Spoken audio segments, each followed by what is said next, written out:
Imagine being deep in the Kuwaiti desert, days away from war. You're surrounded by your fellow soldiers, men you trained with, trusted, eaten with, laughed with. The night is calm, the air tense, but hopeful. You lie down, exhausted, but ready for what tomorrow brings. And then, boom! A grenade explodes. Screams pierce the night. Another explosion. Then gunfire. And when the smoke clears, the unthinkable becomes reality. The enemy wasn't outside the fence.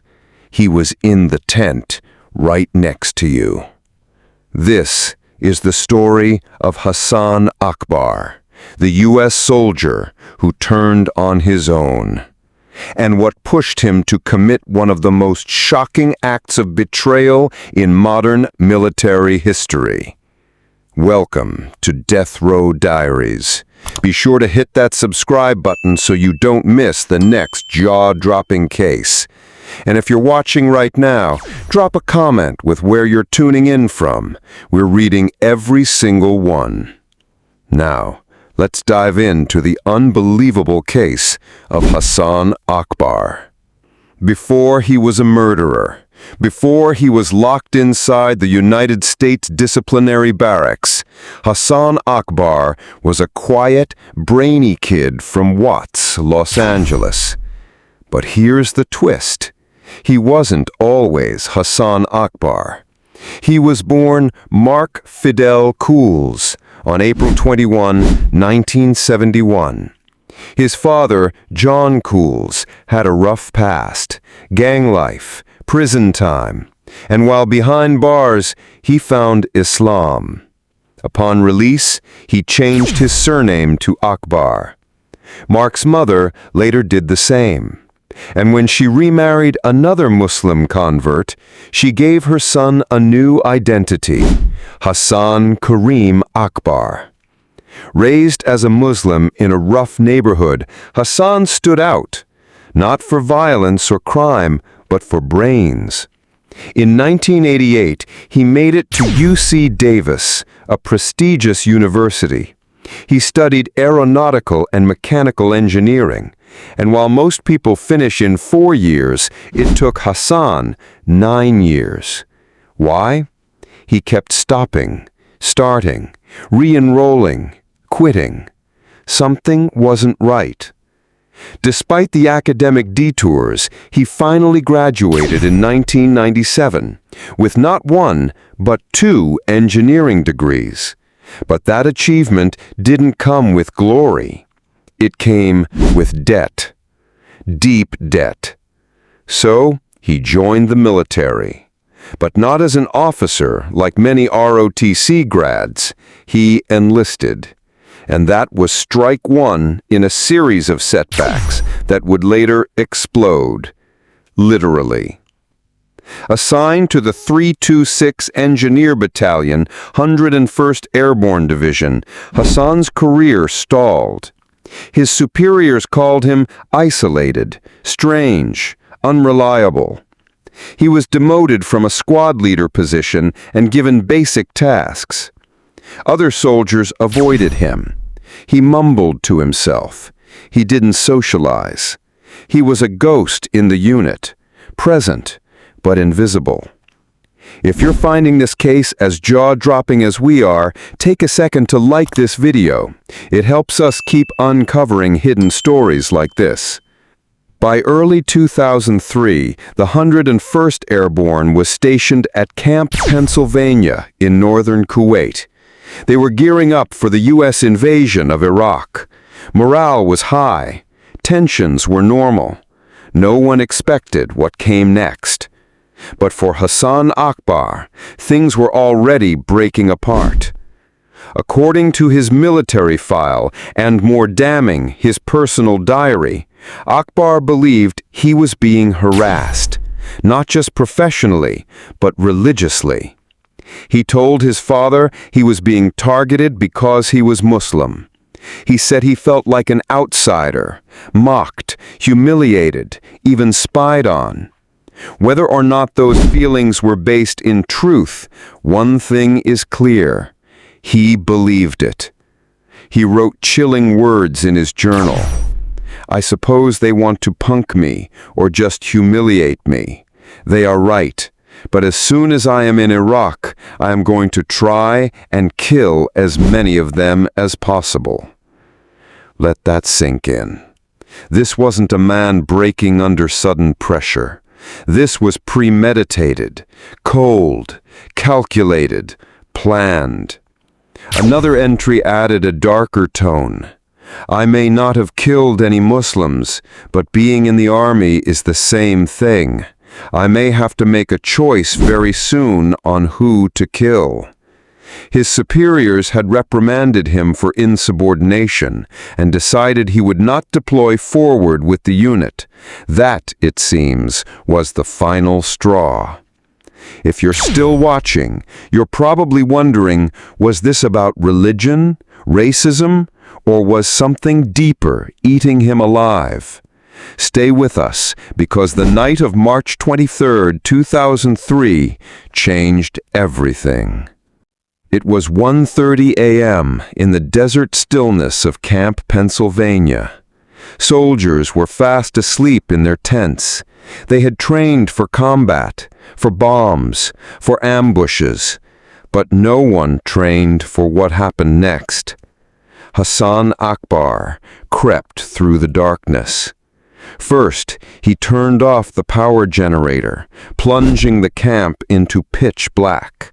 Then, he pulled the pins on 4 M67 fragmentation grenades, tossing them into tents where senior officers and NCOs slept. Screams followed. Confusion. Then, he opened fire with his M4 rifle, spraying bullets into the chaos. It was a massacre. 2 men were killed. Captain Christopher Seifert, 27 years old, shot in the back as he ran. Major Gregory Stone, a father and husband, killed by grenade shrapnel, 83 wounds in total. 14 others were injured, some critically. This wasn't war. It was betrayal, the kind that shatters trust forever. One of the injured was Colonel Frederick Hodges, the brigade commander. Photos later showed him, bloodied, arm in a sling. The horror wasn't just in the violence, it was in who committed it. A fellow soldier, a comrade, one of their own. Let us know in the comments, do you think Akbar planned this for ideological reasons, or was he simply mentally unwell? We're diving deeper into that next. News of the attack spread like wildfire, not just through Camp Pennsylvania, but across the U.S. military, into newsrooms and living rooms back home. This was the first fragging of the modern era. The last time a soldier had deliberately killed his own in wartime? Vietnam. Soldiers were stunned. They knew how to spot enemies in uniforms, not enemies in their own ranks. One soldier said, "When somebody's firing at you, you know who the enemy is. When they're standing in the same chow line or using the same shower, it changes everything." Families back home panicked. Robert Ward, whose wife was stationed at Camp Pennsylvania, recalled, "All I could think of and worry about was, I prayed that it wasn't my wife."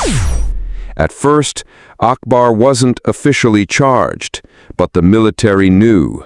They had their man. The FBI searched his apartment in Clarksville, Tennessee. They found damning evidence, including his journals. His mother, Quran Bilal, told the press he wouldn't try to take nobody's life. He's not like that. But the evidence was mounting. And soon, the trial would begin, pulling the curtain back on a man the army barely understood. Before we move into the explosive courtroom drama and Akbar's stunning behavior during trial, take a moment to subscribe if you haven't already. The next half of this story only gets darker. By the time Hassan Akbar faced a military court in 2005, 2 years had passed since the attack. But for the families of the victims and the soldiers who lived through it, the wounds were still raw.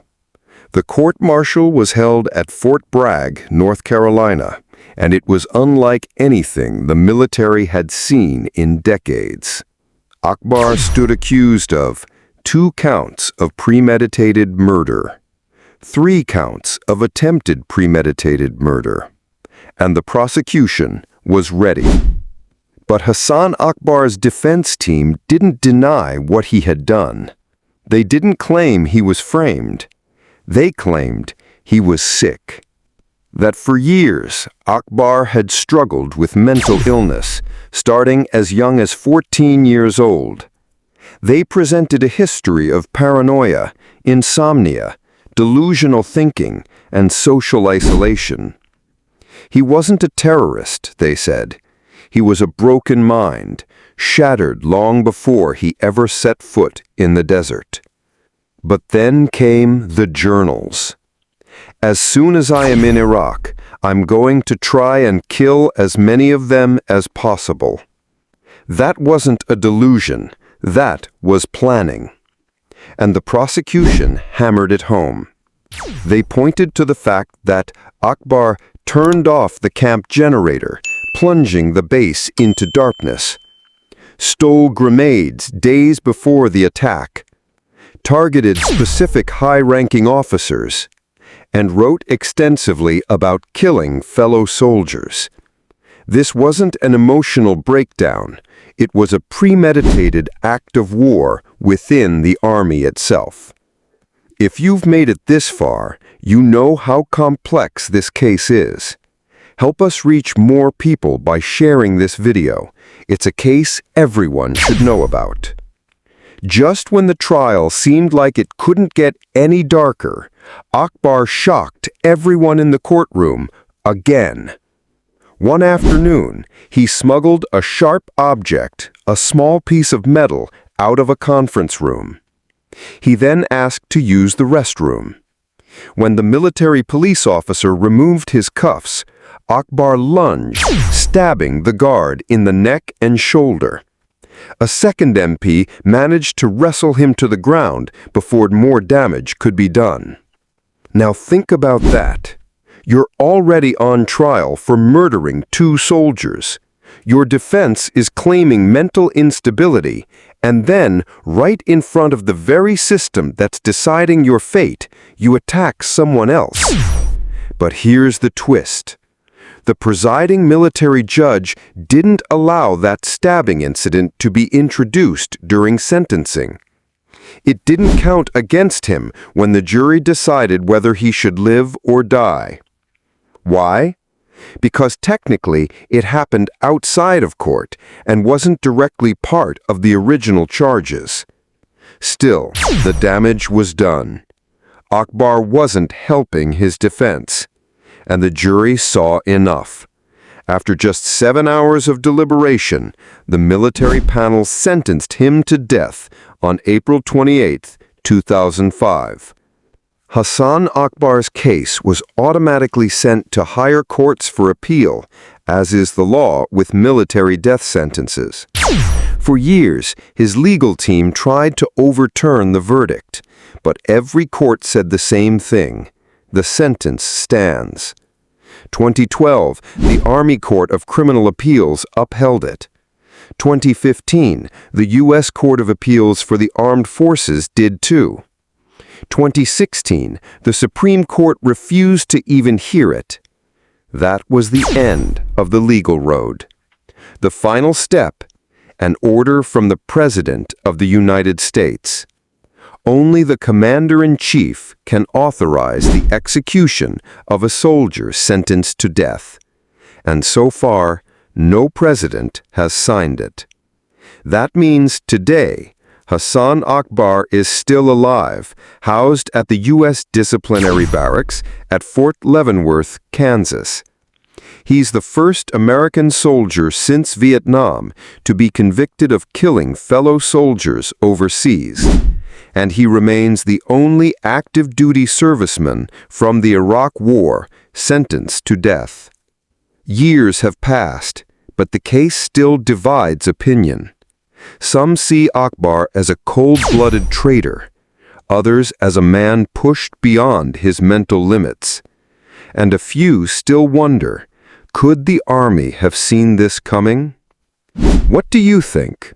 Let us know in the comments. Should Akbar be executed, or was he a soldier failed by the system? Hassan Akbar's story is more than a crime. It's a warning about unchecked mental illness, about how isolation and resentment can fester into violence, and about how sometimes the greatest threats come from within your own ranks. 2 soldiers died, dozens were scarred forever, and a trust essential to the heart of the military was shattered in one terrifying night. He was trained to build bridges, but ended up blowing up lives. At Death Row Diaries, we bring you stories like this not to glorify evil, but to understand it. Because sometimes the darkest moments reveal the deepest truths about humanity. If this case shook you like it did us, make sure to subscribe and turn on notifications. We've got more real-life shockers coming your way. And if you believe stories like this matter, hit the like button and share this video. It helps us get these stories in front of more people. This has been Death Row Diaries. Until next time, stay curious, stay aware, and stay safe.